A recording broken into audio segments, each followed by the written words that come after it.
ፎረም አፈጣጠሩም ከዚህ የሚነሳ ነው። የአፍሪካ ሀገራት ጣና ፎረምን ሲያቋቁሙ ስያሜውን ጣና ሐይቅን መሰረት ተደርጎ የተዘጋጀ ነው። በአህጉራዊ ጉዳዮች ምክክር የሚደረግበት ነው። አጠቃላይ እንደ አህጉር ፖለቲካዊ፣ ኢኮኖሚያዊ፣ ማህበራዊ እና የሰላም ጉዳዮችን አብዝቶ የሚመክር ነው። የጣና ፎረም ሲካሄድ ለመጀመሪያ ጊዜ አይደለም። በባህር ዳር ከተማ በተደጋጋሚ አስተናግደናል። በተደጋጋሚ ተካሂዷል እዚህ ከተማ ላይ። ስለዚህ በባህር ዳር ከተማ የጣና ፎረምን ስናካሄድ በልዩ ሁኔታ የምናካሄደው ነው።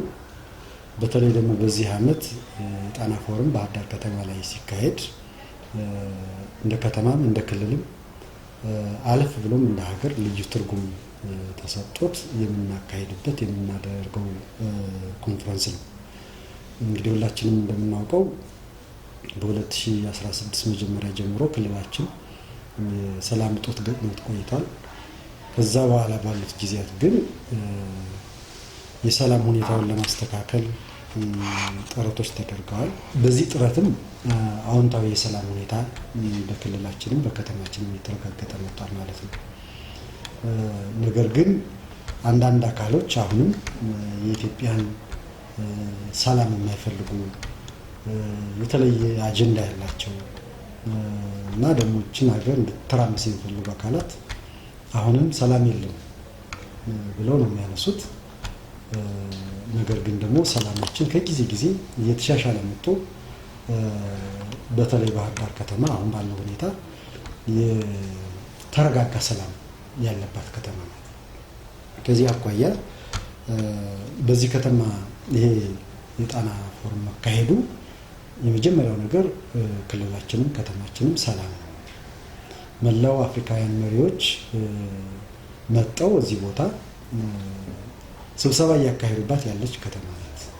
ስለዚህ ይህን መሰረት ተደርጎ አንዱ ሰላም ያላት ከተማ መሆኗን የምናረጋግጥበትና ለዓለም ሕዝብ ሁሉ ባህር ዳር ከተማ ብሎም የአማራ ክልል ያለበት የሰላም ሁኔታ የተሻለ እንደሆነ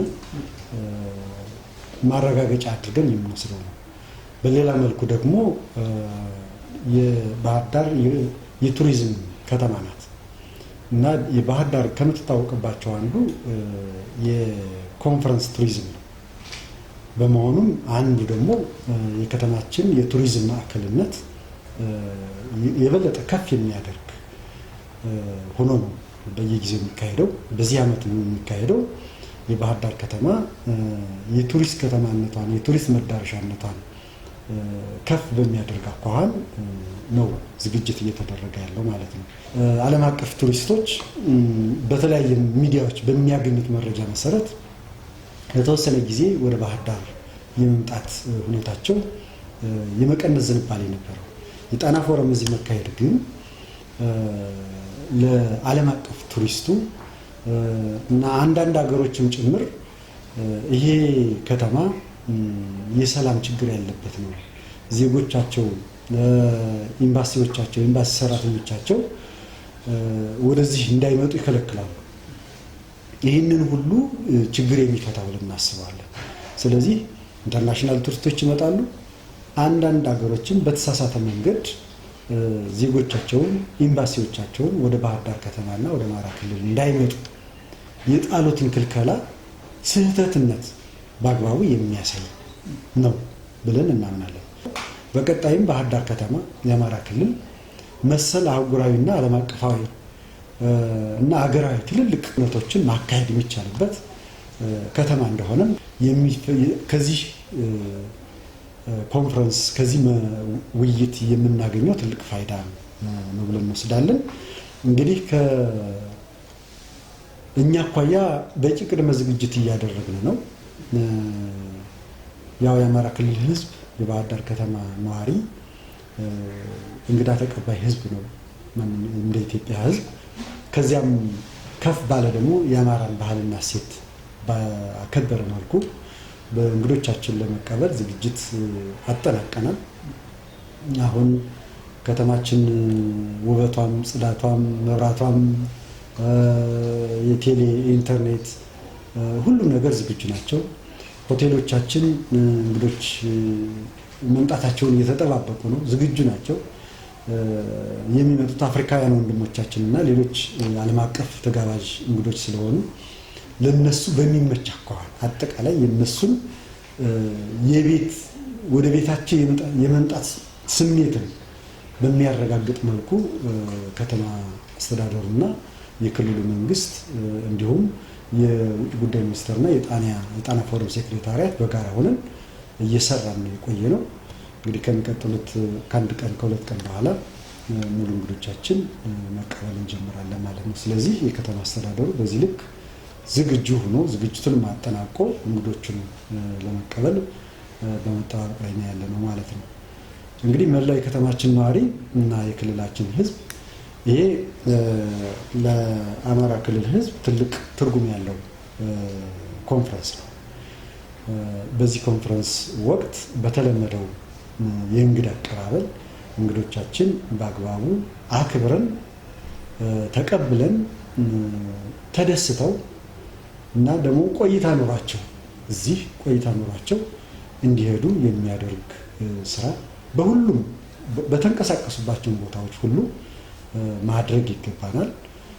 በሌላ መልኩ ደግሞ ቀጠሮችን ይዘው ተመልሰው እንዲመጡ ሊያደርግ የሚችል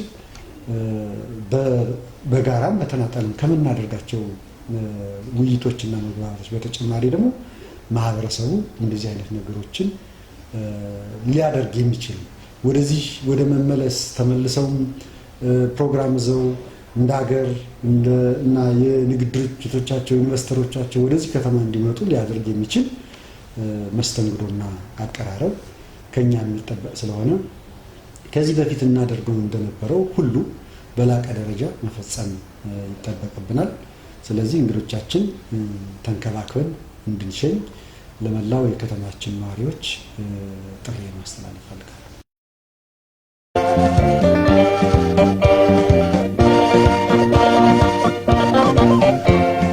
የተፈጥሮ ቋት የውበት አርማ የህብረት ግኔ የፍቅር ዜማ ያላየሽ ሁሉ ይናፍቅሻል፣ ዓለም በተራ ይጎበኝሻል። ስላንቺ ውበት ስላንቺ ዝና ይናገር አባት ይመስክር ጣና የዳማቶች ከነቅርሳችን ቃል ታሪክሽ ነጋሪ ናቸው።